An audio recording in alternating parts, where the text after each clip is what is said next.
and my fellow writers, and welcome to the next edition in the madness of publishing.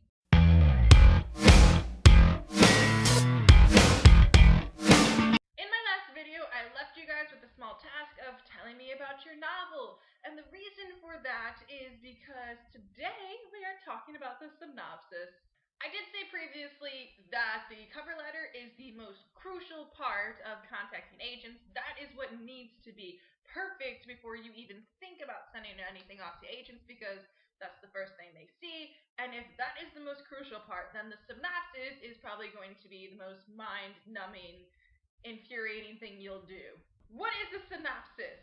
Basically, your synopsis is your entire novel condensed down into a few paragraphs to about 3 pages. A lot of people say think like a dust jacket. That's what you're going to be kind of basing your synopsis off of, except it's not. If you go to your bookshelf right now and you pick up your favorite book and you read the synopsis on the back, it just gives you a brief overlay of what the book is about. It doesn't tell you what happens in the end, because then you wouldn't want to buy the book. Whereas a synopsis, when you're sending it off to your agents, you tell them everything. Everything. The main question is, how long should your synopsis be? And that is up to the agents. So you found your agent that you are looking for. The first one you're going to want to send it off to, read their guidelines. They will tell you how long your synopsis is supposed to be. Some might want a few paragraphs, some want a page, some want 2 pages, some want 3 pages. All in all, each agent varies, so pay very close attention to that, because if you send them what they're not requiring, they're gonna brush you off like crumbs on a table. There are a lot of different ways to go about writing your synopsis, considering the fact that every agent specifies for something different, and I thought about writing up about like 6 synopsises of my book. That way I had them done and ready, and I didn't do that. I wrote one. Synopsises are going to be annoying because there's going to be parts of it that you're like, oh, I should really add that in there. Oh, maybe I shouldn't add that in there.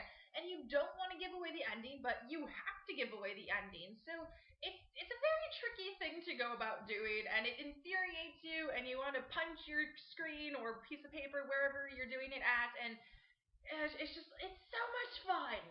Some of the key things you're going to need in your synopsis is, for starters, a hook.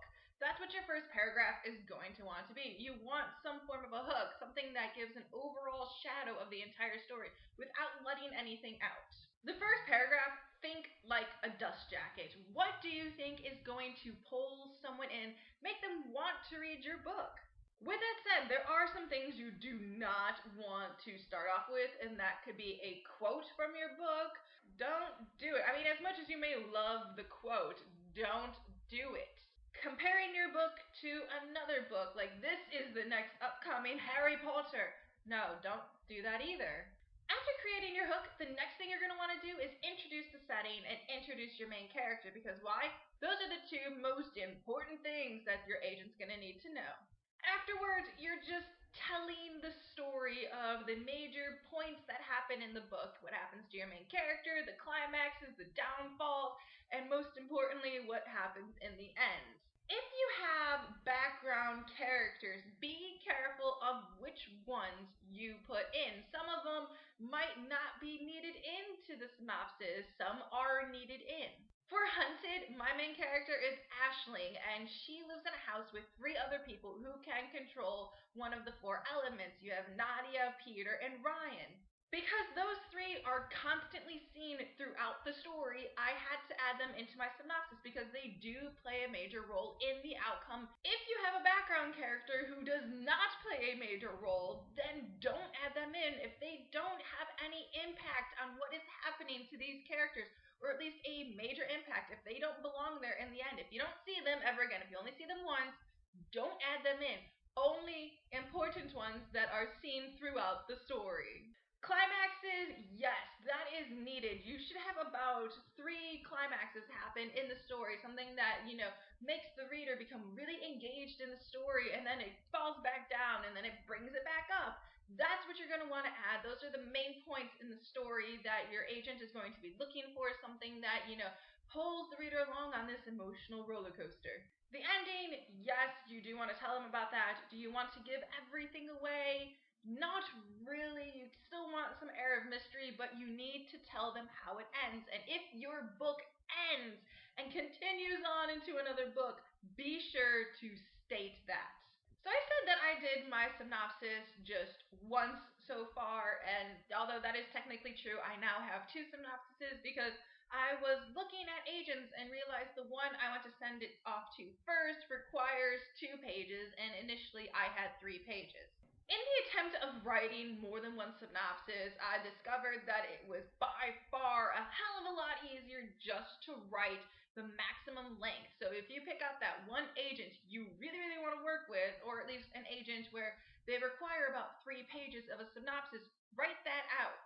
It is a lot easier to have the maximum required length written out beforehand and then going to an agent that requires, say, about 2 pages or a page and copying and pasting that 3 page one into a new document and cutting out the bits that aren't really needed.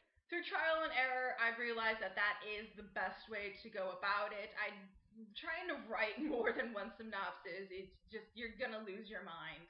The only one you might actually have to rewrite is if an agent specifies for just a few paragraphs of a synopsis, in which case, good luck to you. So I've got my synopsis here. It's 3 pages long. It's, not the best thing out in the world, but while you're out there and you're, condensing it down into different types of paragraphs and lengths, that's probably when you're going to be doing your edit anyways. I mean, you should have it edited beforehand before you start, looking at sending it off to other agents, but this way, when you're reading it and you're condensing it down, you're going to catch certain things because you're not going to be hunting for commas or misspellings. Another main important thing you're going to want to pay attention to is the guidelines that some agents give you. Some want it double spaced, some want it single spaced, some demand Times Roman font or whatever font that is, and some demand 12-point font. They just like to drive us insane. Let's face the facts, but you have to do it. You have to listen to them because if you don't, they're not going to listen to you.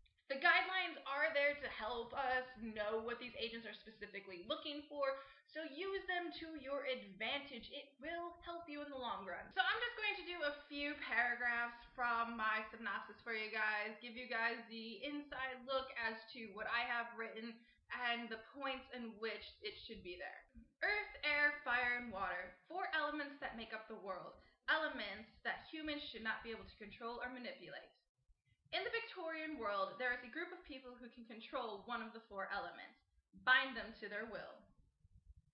To some, they are rare, unique gems to be collected. To others, they are creatures of the devil, an evil that God has sent for them to exterminate. So that is my hook. I don't introduce any characters, I just kind of give the overall shadow of my story. It's the Victorian era, there are people who can control and manipulate one of the 4 elements, and there is some kind of crazy religious order out to kill them. In the 1840s, Ireland was hit by the potato blight, the Great Famine destroying everything. People died by the thousands, Ireland being a place where the dead truly did roam. Since the age of 2, Aisling Malone watched the famine ravage the land, consuming and killing everything with its blackened touch. So that is my introduction to the setting and my main character, Aisling. You kind of get a little bit about her, but not enough that you know she's a survivor of the famine, and that this story, well, it starts to take place in Ireland. It really doesn't. So the first climax in my book is right in the beginning, where usually most climaxes should be. There should be something there, especially if it's like a fantasy story, that happens to this character that, brings them to some kind of realization, that puts them in kind of some danger. So my first climax is, now 15 years later, Aisling is planning to escape the land of the dead, abandon her family in order to save them. Running the night before she is to be wed, Aisling is approached by a strange boy with auburn eyes, Peter Sheldon. She is given an eerie warning that she is being hunted. Frightened and confused by the boy's words, everything Aisling has ever known is destroyed when she sees the boy produce fire out of thin air. Running for the only safe place that she knows, Aisling stumbles upon the horrific murder of her family, their bodies laid out in a display to frighten her. When Peter appears once more, he explains that he was sent to retrieve her, Aisling not having time to question. Attacked by a group of men, Peter explains that they are gifted, that Aisling can control one of the 4 elements, air. Sent to retrieve her by his master, Peter brings her back to London, where she is the final piece in Master Fairfax's collection. So that was 2 paragraphs. I broke it down into 2. It made it a lot simpler. It gives the first climax. It explains what happens to Aisling, why she's in the situation she's even in. The bit I mentioned about background characters I'm going to read to you about, so that way you have some kind of understanding as to why certain characters are needed and others are not. Growing close to Peter, Aisling struggles to befriend the other element users in the house. Nadia, the stunningly beautiful girl from the Middle East, is water, her moods like the ever-changing tides. Ryan, an American boy that is younger than her, is headstrong and constantly covered in earth. In her time at Fairfax Manor, Aisling learns not only how to control her power, but that if she channeled it correctly, she is more powerful than all of them combined. With her anger to fuel her, Aisling has the ability to use other elements against them, making her more dangerous. So I didn't really explain Nadia or Ryan, I just gave their heritage and a name to them because they are constantly seen throughout the story. They are important, they do play a major role, they're seen in book 2 for God's sake, so they need to be mentioned along with Peter. If you have bad guys in the story, you have to mention them, so let's go over that. The Patronome, a religious order that believes that anyone who can control an element to be a creature of the devil are hunting them down and killing them off one by one. Word of a rebellion amongst the element users is spreading, the need to fight back, to be free, luring those in who belong to the aristocrats. Aisling is told she is to lead them. Her anger and need for revenge would take down not only the Patronome, but the aristocrats as well. With Peter, Nadia, and Ryan against the rebellion, Aisling does not know who to trust. The last and final paragraph I'm going to read for you guys is the ending. When Peter is forced to leave Fairfax Manor after protecting Aisling, they are left exposed, open to attacks not only from the Patronome, but others that had their lives destroyed by Master Fairfax. Preparing to run once more, Aisling is joined by Nadia and Ryan, determined to find Peter. Attacked by the Patronome before they can escape, Aisling battles with a ghost from her past, someone she believed to be dead. Fighting for their lives, Master Fairfax is killed, sacrificing himself so they could escape. The 3 run forever, leaving Fairfax Manor, hoping to reach Peter before the Patronome do.